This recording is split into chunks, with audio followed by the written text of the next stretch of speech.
I'm really pleased to have been elected as President of the British Sociological Association and to follow the sterling work by Susan Halford, who confronted the height of the COVID pandemic during her tenure. It's an honour and a responsibility. There are very considerable challenges that confront us, and as incoming President, these will be the focus of my activities.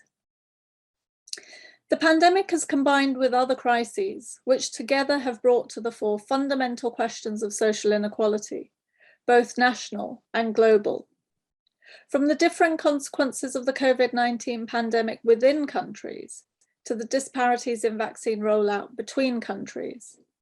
From politically organised hostility towards migrants and minorities, to the escalation of the violence and instability that produces refugees.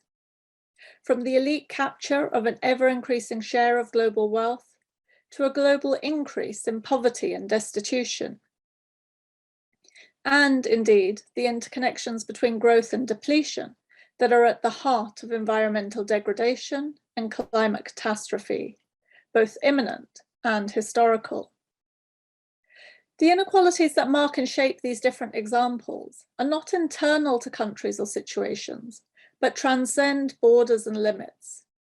They are global both in terms of their contemporary configurations and their historical constitution. Similarly, the solutions to such problems will be global, that is, structural.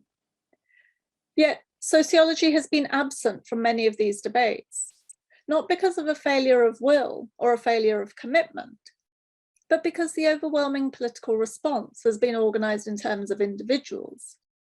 It has favoured behavioural science and individual agency to the neglect of the sociology of social structures.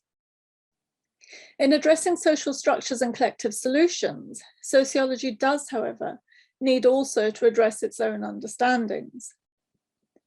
The concepts and categories that we as sociologists use, for example, are constructed on the basis of particular histories of the nation state and ideas of modernity and membership.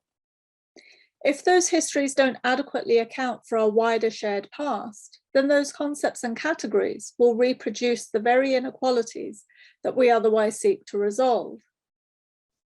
What is needed, I suggest, is a reparatory sociology committed to undoing the inadequacies that have become lodged in our discipline and working towards a project of repair and transformation for a world that works for all of us. While being mindful of the need to address the issues that now confront us as we face the threat to the future of our world, we have to remember that our world was built on the destruction of the worlds of others. How do we address the climate catastrophe that is to come, as well as the ones that have already been? I suggest that a post-colonial ethics requires us to hold both questions within a common frame.